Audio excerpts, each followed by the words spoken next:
Graham Simpson. My father's a local builder and contractor and an undertaker as well. And I really didn't think, and I wanted to go, I loved the land and he did too. And even though he was a lot older man, he was able to lend me some money to start farming, which he enjoyed. And we enjoyed the challenge.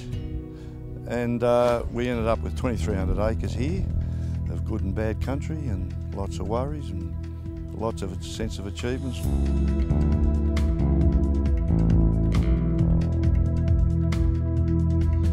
The real change that's happened in the last 12 years was Graham Anderson and mainly Graham and Dr. Mick Lum, and these fellows got together and thought, well, perhaps something's got to be done with the tussock. And the only real way that was to try with trees put on degraded areas to smother the tussock out. The good landholders of this part of the world were trying to address quite a lot of different issues, and so were different parts of government. We had issues of salinity, soil, water quality, biodiversity. Serrated tussock was one of the big ones, and a whole lot of fragmented effort, I guess, was going into that.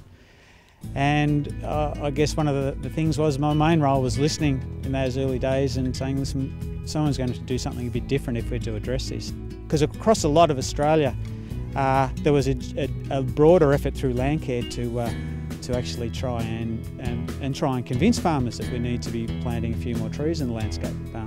Whereas here, we had a community that was saying, we've got thousands of hectares of land that needs repairing. You don't need to convince us. What we need is some assistance for how can we achieve this. And that was a bit of a game changer, I think.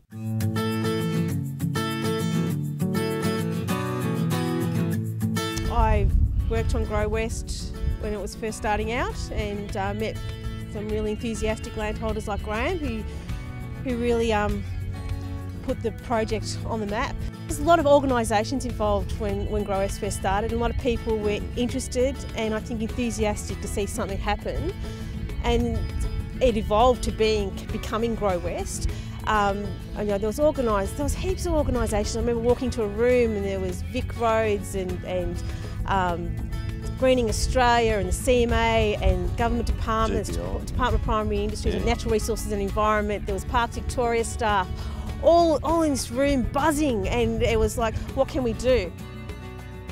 I assist landholders with revegetation projects, provide incentives to landholders to do works on non-arable land, and provide the opportunity to link up our wonderful parks, the Brisbane Ranges National Park to the Werribee Gorge State Park and the Lerderderg Gorge State Park with numerous incentives for biodiversity. Well, I'd say for a farmer who's genuinely keen to have his or her degraded land improved, Grow West is there to do it. Yalek's a 14,000 acre property here in the Rosehill Valley. So we're stretching from the Ingliston Settlement Road right through the Brisbane Ranges. We're a mixed farming business of about 17,000 sheep and a couple of thousand acres of cropping, and stretching through some pretty steep gorge country. Been involved with Grow West from the beginning, probably back in about 2004 when we first did our first project, and projects every year or every year up until the last couple of years. Grow West is an organisation that helps you develop environmental projects, helps you fund those environmental projects, and helps you facilitate those projects.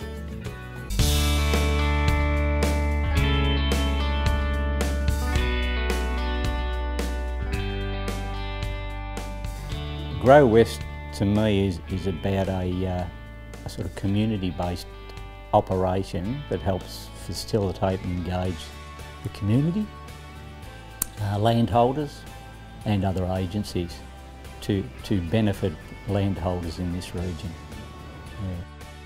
Over the last 6 or 7 years we've planted in excess of 200,000 seedlings, a mixture of upper story, lower story, middle story plant species. In our situation, we've had 3 community days since we've acquired this property. That's 3 in the last 7 years. which has assisted us to plant probably in the order of 15,000 seedlings and engage somewhere in the order of 500 odd community volunteers on those days.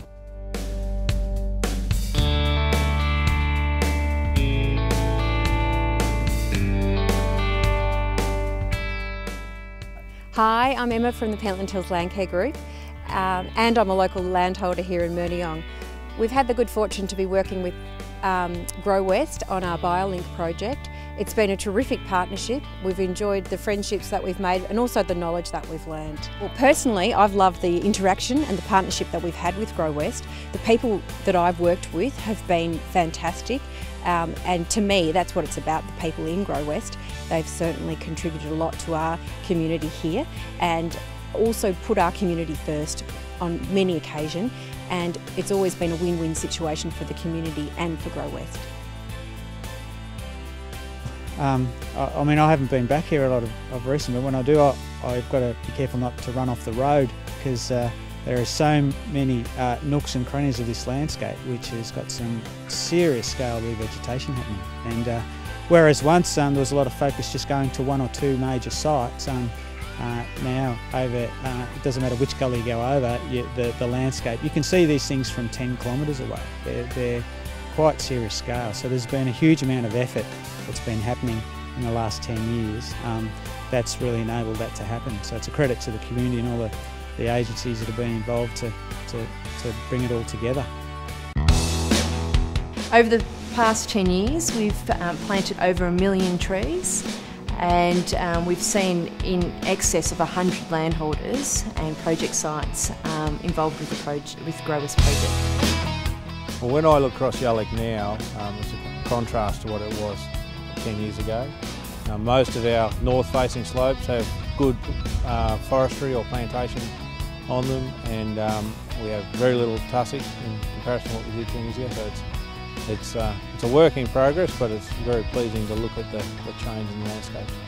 In early days it was endeavouring to educate the broader community because we're obviously all not on the same environmental wavelength.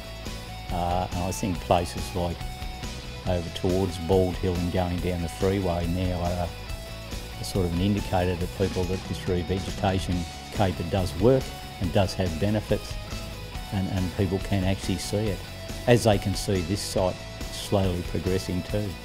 Yeah. I see Grow West as intergenerational. I see it being here for the next 50 years. That's the magnitude of the project. And that's one of the appealing things of it's not a 3-minute, 3-year wonder. Grow West makes me feel incredibly proud to have the opportunity to be a part of a program that delivers.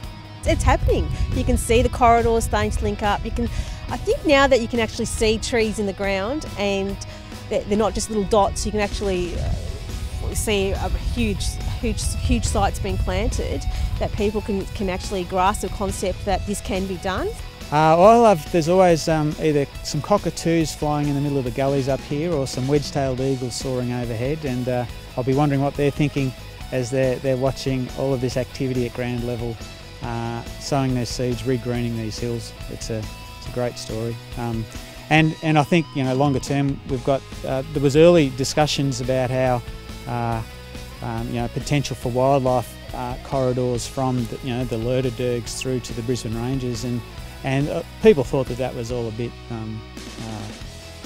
a little bit crazy probably. But when you see the scale of what's happened here, we'll be seeing this stuff from a satellite, over the next 30 years. It's seriously impressive. I'm quite passionate for the environment, and to have the opportunity to work for Grow West